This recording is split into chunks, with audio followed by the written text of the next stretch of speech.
Good evening, students. Today I am going to take the subject of science, chapter 1, class 7, nutrition in plants. So before starting the class, if you would like to join my online classes, you can join. Okay. So let's begin with the class. In class 6, you learned that food is essential for all living organisms. So in class 6, we have learned about the food is essential for all living organisms. Okay. So in earlier class, we have learned about the food is essential for living organisms. We also learned that carbohydrates, proteins, fats, vitamins, and minerals are components of food. So we have also learned about the carbohydrates, proteins, fats, vitamins, and minerals are components of the food. These components of food are called nutrients and are necessary for our body. So carbohydrates, proteins, fats, vitamins, and minerals are the components of food. These components of food we will be calling it as a nutrients, which is necessary to our body. Okay, all living organisms require food. So living organisms requires food. Plant can synthesize food for themselves, but animals, including humans, cannot. So plants can synthesize their own food by themselves, but animals are dependent on plant food. Okay, they get it from plants or animals that eat plants. So humans and animals are dependent on both plants and animals. So they are dependent on both plants and animals.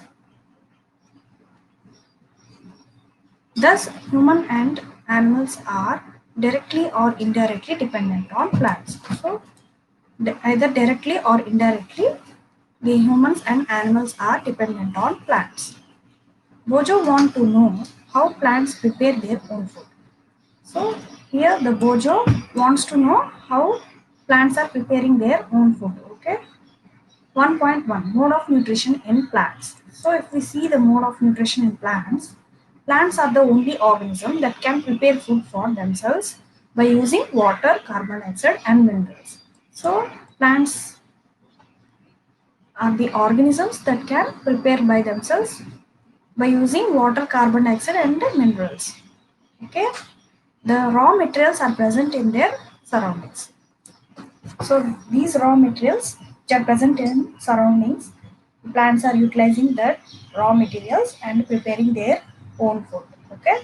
The nutrients enable living organisms to build their bodies, to grow, to repair the damaged parts of their bodies, and provide the energy to carry out life processes. So nutrients are enabled for living organisms to build the bodies, to grow, to repair the damaged parts of our body. Okay, and we can provide energy to our life processes. Okay, with these nutrients we are getting the energy to our life process. Okay, nutrition is the mode of taking food by an organism and its utilization by the body. So nutrients are the mode of taking food by an organism. Okay, it is a mode of a nutrition is a mode of nutrition.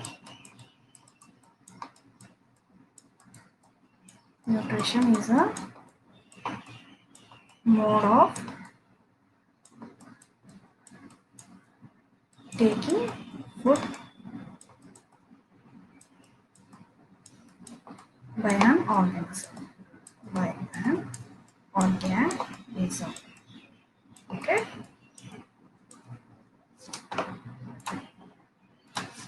So, and it is utilized by our body. Nutrients are utilized by our body. The mode of nutrition in which organisms make food themselves from simple substance is called autotrophic. So the nutrition which is prepared by themselves in a simple substance from a simple substances, we will be calling it as a autotrophic. So this is the case of plants. So okay. So auto means self, troph means nutrition, nourishment, nutrition. Okay. Autotrophic means the mode of nutrition in which organisms make food themselves from simple substances. Therefore, plants are called autotrophs. So plants are called autotrophs. Animals are most other organisms that take in food prepared by plants. So animals are dependent on plants.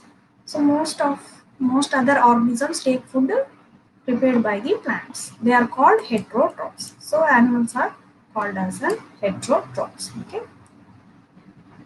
heteros means other, dependent on others. Okay. Pehle wants to know why our body cannot make food from carbon dioxide, water, and minerals like plants do. So Pehle wants to know that why our body cannot make our own food by utilizing carbon dioxide, water, and mineral like plants do. Okay, plants can prepare themselves from food surround from the surroundings. Okay, now we make, but animals cannot make their own food. Okay, they are dependent on plants. Now we may ask where the food factories of plants are located, whether food is made in all parts of the plant or only in certain parts. So here the another question raises the whether food is made in all throughout the plant or else in only food is made in certain places of the plants or not. So this is the question. How do plants obtain the raw materials from the surroundings? So how plants are getting food from raw materials which are present in surroundings? This is the another question. How do they transport them to the food factories of the plants? So this to answer these questions we have to see further. Okay. 1.2, photosynthesis food making processes in plants. Leaves are the food factories of plants. So in plants, leaves are the food factories for plants. Okay. Therefore, all raw materials must reach the leaf. So whatever the plant is utilizing the raw materials from the surroundings, it has to reach to the leaf part. Okay. Water and minerals present in the soil are absorbed by the roots and transported to the leaves. So if we see the water and minerals which are present in soil, they are going to absorb by roots, right, and transported to the leaves. So this is the process of the plant. So water and mineral are present in the soil. Sorry water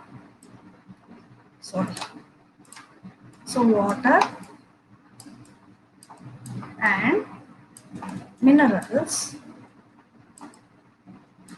are present in soil. So which from soil the roots are absorbed.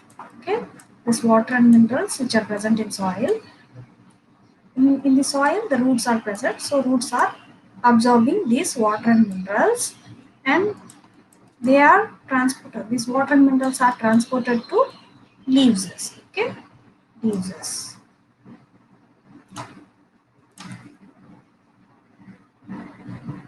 So carbon dioxide from air is taken in.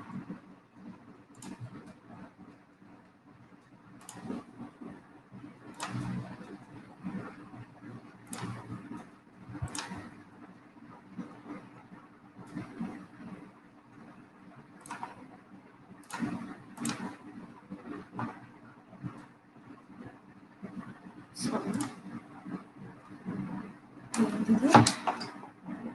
ఈ back వెళ్ళాలంటే మళ్ళీ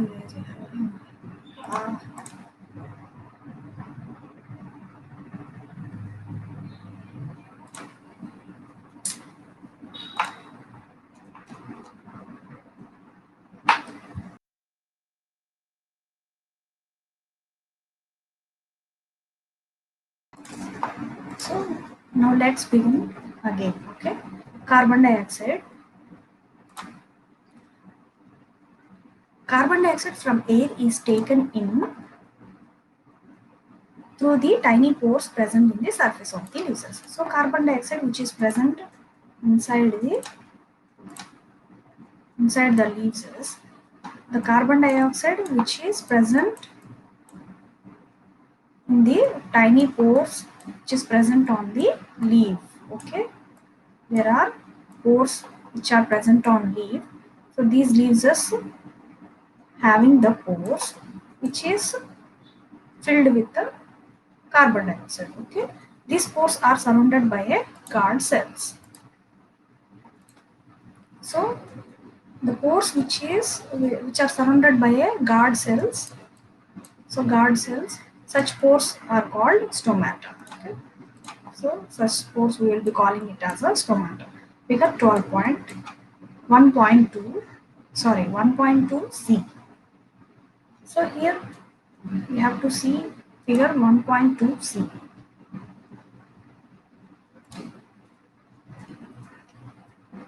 So here in the box about these cells are given that we will be seeing now. Okay, cells. You have seen that buildings are made of bricks. Okay, so buildings are made of bricks, right? So similarly, the body of living organisms are made of tiny units called cells. So cells are also in the similar way. In the similar way, the living organisms which are having tiny units, okay, which are having tiny units, we will be calling it as a cells. Okay,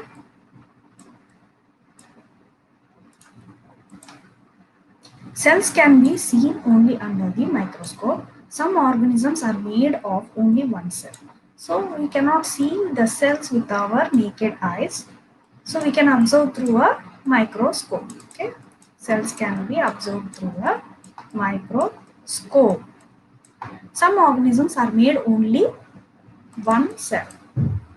So if we see the unicellular organism, it makes only one single unicellular organism. Okay, the cell is enclosed by a tiny outer boundary called the cell membrane.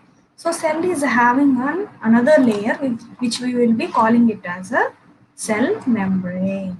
Okay, cell is having another enclosed outer tiny boundary. Okay, this boundary we will be calling it as a outer membrane, outer cell membrane.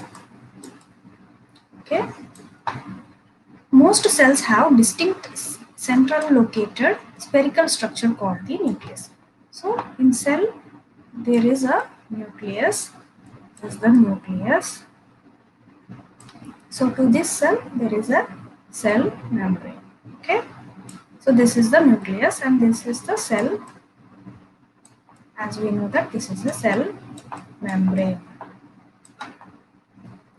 The nucleus is surrounded by a jelly-like substance called a cytoplasm. So whatever the space is surrounded by the nucleus, this space we will be calling it as a cytoplasm. Okay, cytoplasm. This is in the form of a jelly-like substance. Okay, jelly-like substance. Okay, so this is about the cell, about a cell. Okay, which is a basic we have to know. So here we are showing the cell. This is the nucleus and this is the cytoplasm, and cell is having a cell membrane. Okay, so next we will be seeing about Bojo wants to know how water and minerals absorbed by roots reaches the leaves. So Bojo wants to know how the water and minerals are absorbed by roots and that water and minerals which is absorbed by the roots, how they are reaching to the leaves. He wants to know about this process. Okay, so water and minerals which are absorbed by root.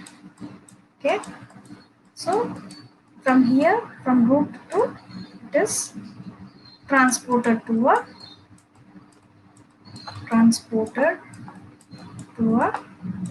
leaves. Okay, so he wants to know the whole process. Water and minerals are transported to the leaves by the vessels which runs like pipe throughout the root. So if we see the root of the plant, there is a vessels. Water and minerals are transported to the leaves by vessels which runs like a pipe through the, so from here the water and minerals are absorbed through root, which is like a, which looks like a pipe. So that pipe we will be calling it as a vessels. Okay, through vessels it is transferring to the leaves. Okay, leaves, stem, root, branches.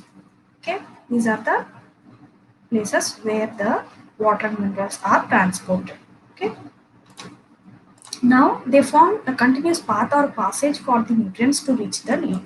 So uh, if we see this transport process, the continuous path is the continuous path of a nutrient is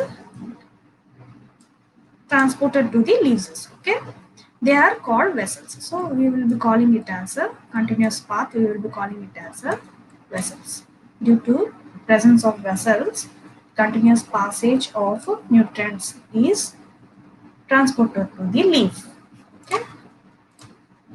You will learn more about transport of materials in plants in class 11th. So in further classes, we will be knowing about this transport of materials in plants. Okay. That is in class 11th.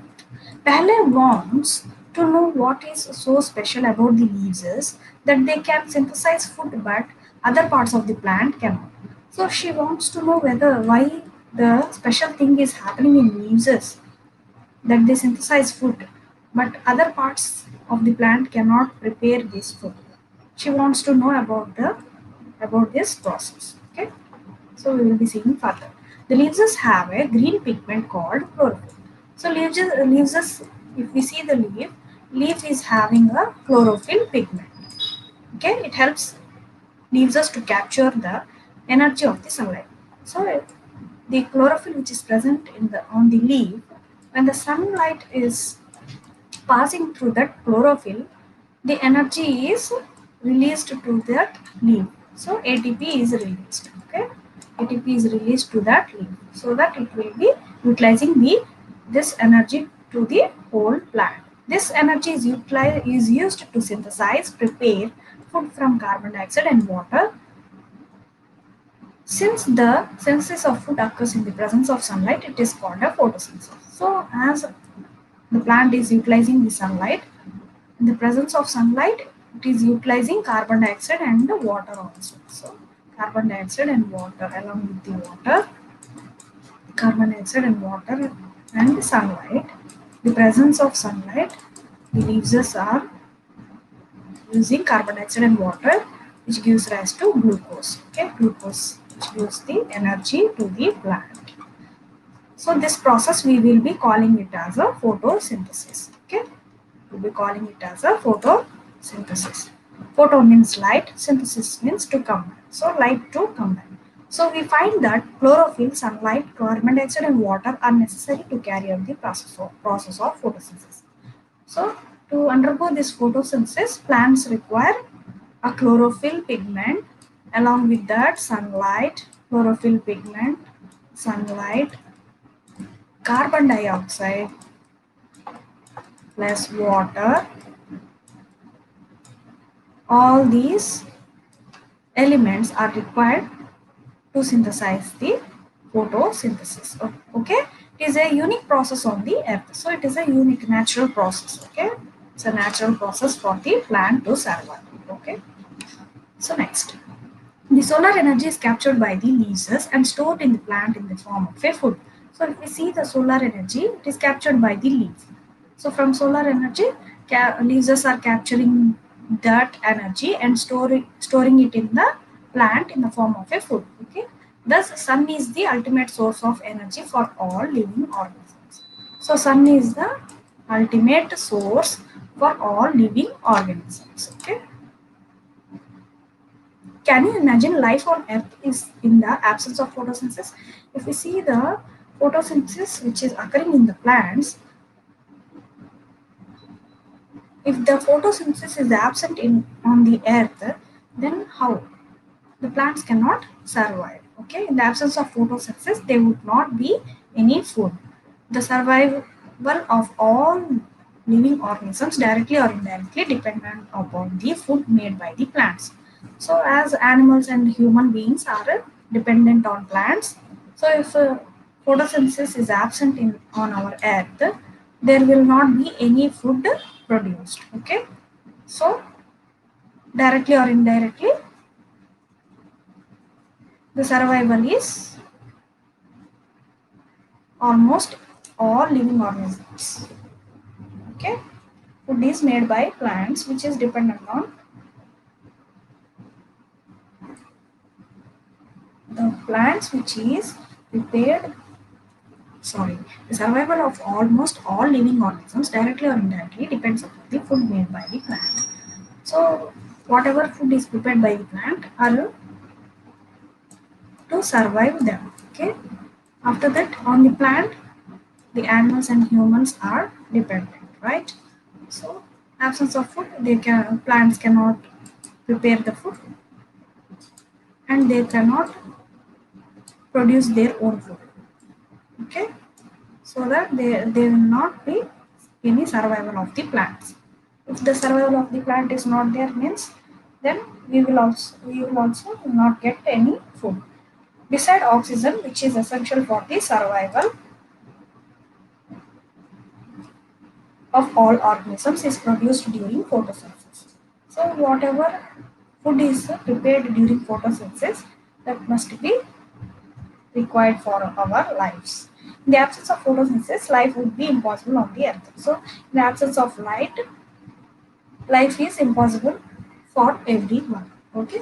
Beside leaves, photosynthesis also takes place in other green parts of the plant, in green stems and green branches. So apart from leaves, there are green stems and green branches where the photosynthesis is taking place. Okay, the desert plants have scale or spine-like leaves to reduce loss of water by transpiration.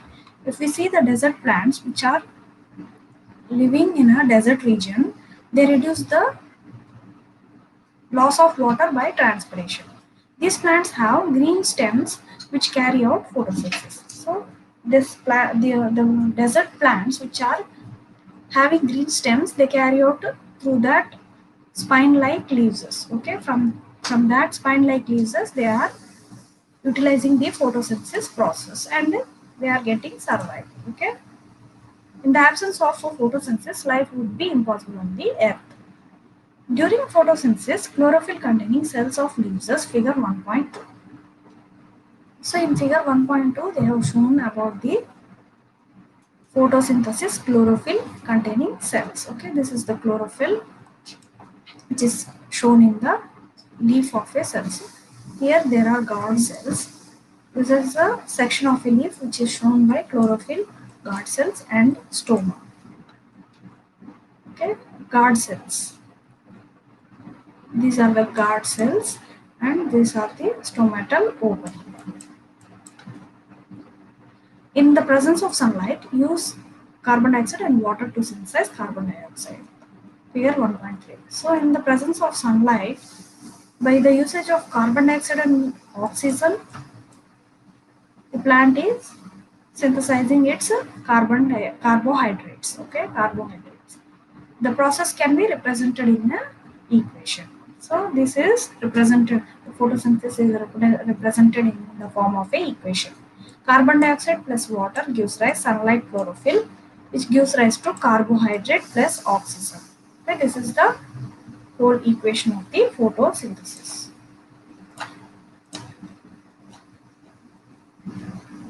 During the process, oxygen is released. So during the process, oxygen is released to the air.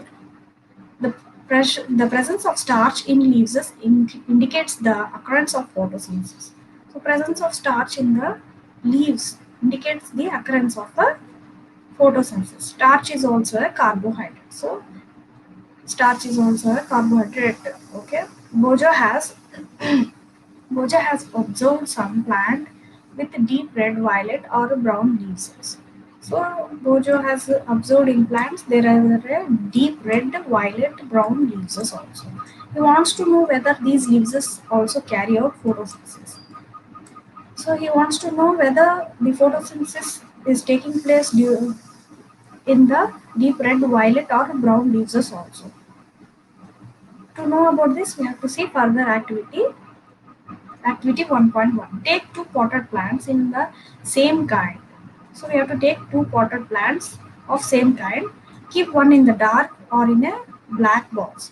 So we have to keep this in a dark room or else in a black box for 72 hours and others in sunlight.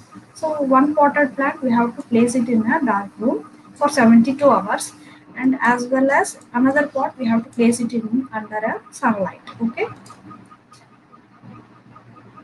So perform iodine test with the leaves. After 72 hours, we have to perform it with the iodine test with the leaves of both the plants. Okay, record your results. So the presence of sunlight, absence of sunlight, we have to perform a iodine test. Now let the pot which was earlier kept in the dark in sunlight for 3 to 4 days and perform the iodine test again on its leaves. Record your observation in your notebook.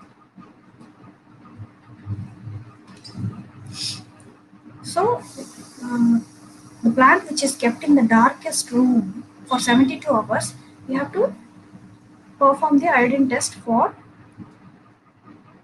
that particular plant which is containing leaves. Okay, and we have to record the observations. The leaves other than green also have chlorophyll. So, the leaves other than green also have a chlorophyll pigment. Okay.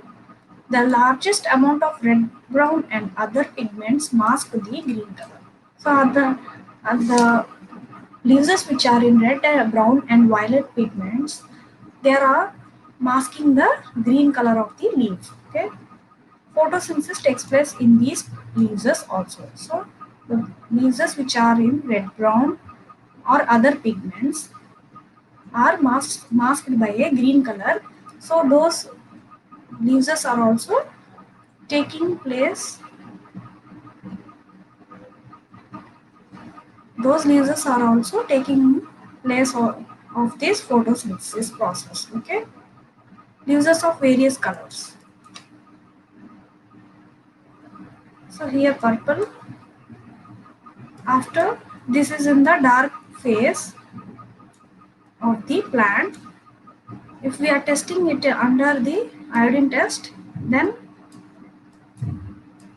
it is showing the violet color. Okay,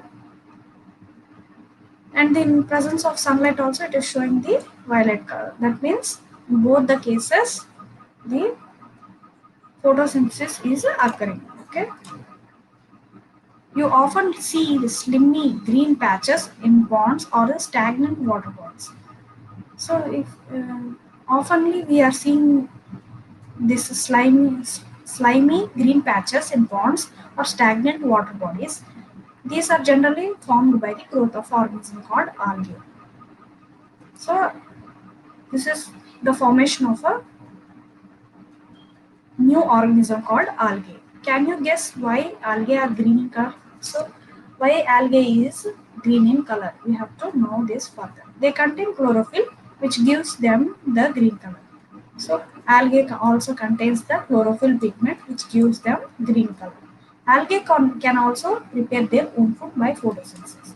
So, algae can prepare their own food. So, okay, friends, if you would like to join my online classes, you can join. Okay, continuation will be in the next class. Okay, thank you. Thanks for joining. Bye bye.